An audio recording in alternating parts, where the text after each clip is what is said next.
Assalamualaikum warahmatullahi wabarakatuh. Semangat pagi dan salam sehat selalu untuk kita semua. Tetap perhatikan protokol kesehatan dimanapun kita berada di era pandemi COVID-19 ini. Ketemu lagi dengan saya. Materi yang akan saya sampaikan kali ini saya khususkan untuk siswa-siswi yang masih duduk di kelas 12 program ilmu pengetahuan sosial.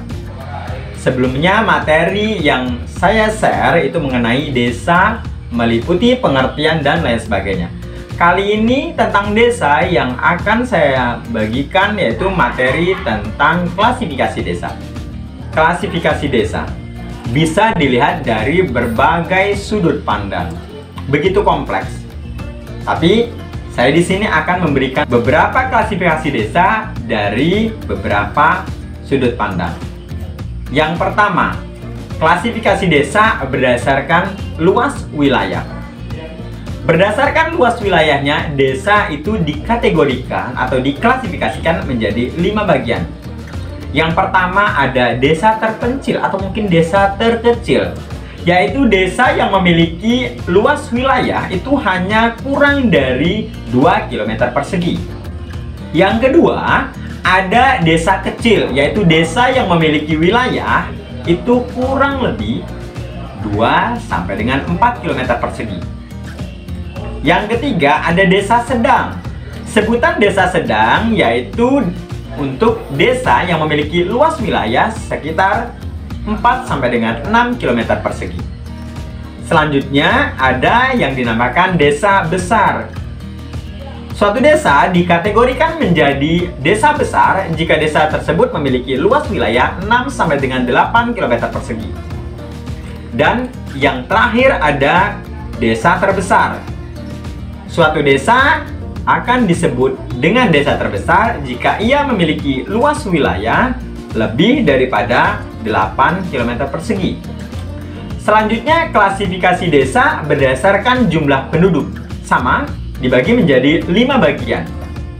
Yang pertama ada desa terkecil. Desa terkecil yaitu merupakan desa yang hanya memiliki penduduk kurang dari 800 jiwa. Selanjutnya ada desa kecil. Desa kecil itu desa yang memiliki jumlah penduduk 800 sampai dengan 1600 jiwa. Selanjutnya, desa dikategorikan menjadi desa sedang jika ia memiliki jumlah penduduk sekitar 1.600 sampai dengan 2.400 jiwa. Dan suatu desa akan dikategorikan menjadi desa besar jika desa tersebut memiliki penduduk sekitar 2.400 sampai dengan 3.200 jiwa.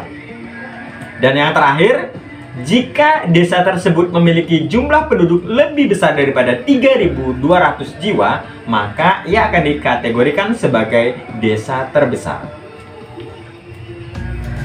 Selanjutnya, jenis desa itu berdasarkan kepadatan penduduknya. Sama, masih dibagi menjadi 5. Yang pertama ada desa terkecil. Disebut desa terkecil jika ia memiliki kepadatan penduduk hanya 100 jiwa per kilometer persegi. Yang kedua ada desa kecil. Desa kecil itu merupakan sebutan untuk desa yang hanya memiliki penduduk atau kepadatan penduduk 100 sampai dengan 500 jiwa per kilometer persegi. Selanjutnya disebut desa sedang jika kepadatan penduduk desa tersebut hanya berkisar 500 sampai dengan 1.500 jiwa per kilometer persegi. Dan disebut desa besar jika desa tersebut memiliki kepadatan penduduk 1.500 sampai dengan 3.000 jiwa per kilometer persegi. Dan yang terakhir, yang kelima, desa terbesar jika desa tersebut memiliki kepadatan penduduk sekitar 3.000 sampai dengan 400 jiwa per kilometer persegi. Yang terakhir, klasifikasi desa berdasarkan perkembangan daripada masyarakat. Dibagi menjadi 3, ada desa swadaya, ada desa swakarya, dan juga ada desa swasembada. Yang pertama ada desa swadaya. Disebut sebagai desa swadaya jika desa tersebut memiliki ciri-ciri sebagai berikut. Yang pertama, desa tersebut masih tergantung pada adat istiadat atau budaya setempat.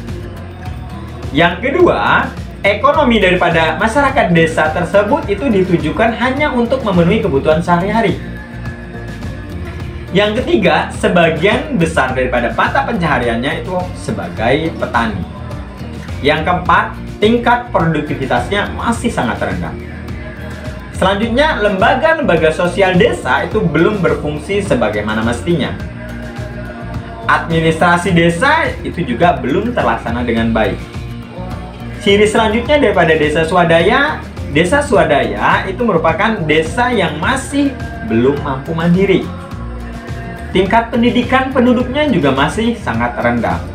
Dan yang terakhir, penduduknya itu masih jarang atau kepadatan penduduknya masih begitu rendah. Yang kedua, ada desa swakarya.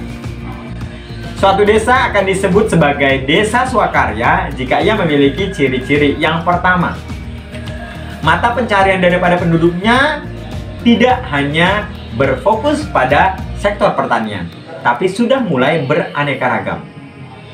Lembaga-lembaga sosialnya sudah mulai berfungsi sebagaimana mestinya. Tingkat pendidikan dan kesehatannya sudah mulai tinggi atau lebih tinggi daripada desa swadaya. Pola pikir daripada masyarakatnya sudah terbuka. Maksudnya tidak hanya terfokus pada adat istiadat dan kebiasaan mereka lagi. Administrasi pemerintahan desa juga sudah terlaksana dengan baik. Desa tersebut juga sudah mampu menyelenggarakan urusan rumah tangganya sendiri. Maksudnya sudah mulai mandiri. Dan ciri-ciri yang terakhir yaitu desa swakarya itu adalah suatu desa yang sudah mulai mendapat pengaruh dari luar atau dari daerah lain. Sedangkan yang terakhir ada sebutan untuk desa swasembada. Suatu desa dikatakan sebagai desa swasembada jika desa tersebut memiliki ciri-ciri yang pertama. Masyarakatnya sudah mulai lepas daripada adat istiadat dan tradisi. Yang kedua, tingkat pendidikan dan keterampilannya sudah tinggi. Selanjutnya, mata pencahariannya itu sebagian besar itu sudah di bidang jasa dan perdagangan. Sarana dan prasarananya sudah lengkap. Administrasi desanya sudah terlaksana dengan baik. Mampu memanfaatkan sumber daya alam yang ada. Lembaga-lembaga sosial di desa tersebut sudah berfungsi sebagaimana mestinya dan mampu mendorong partisipasi masyarakat dalam pembangunan. Suatu desa disebut dengan desa swasembada juga jika teknologinya sudah mulai digunakan. Dan yang terakhir, masyarakatnya sudah mulai maju. Selanjutnya, kategori atau klasifikasi desa berdasarkan mata pencahariannya. Dibagi menjadi 3. Yang pertama ada desa nelayan. Kalian pasti tahu, suatu desa dikatakan sebagai desa nelayan tentunya jika desa tersebut penduduknya mayoritas bermata pencaharian sebagai nelayan. Tahu kan tepatnya di mana? Ya, pantai. Selanjutnya ada desa industri. Suatu desa disebut sebagai desa industri jika mayoritas penduduk daripada desa tersebut sudah bekerja di pabrik dan industri lainnya. Dan yang ketiga ada desa pertanian. Tentunya suatu desa disebut sebagai desa pertanian jika penduduk yang tinggal di desa tersebut mayoritas mata pencahariannya ada di bidang agraris atau pertanian. Nah, demikianlah beberapa klasifikasi desa dilihat dari beberapa sudut pandang. Saya akhir sampai di sini. Minta maaf kalau ada kesalahan kata. Wassalamualaikum warahmatullahi wabarakatuh. Salam sehat selalu.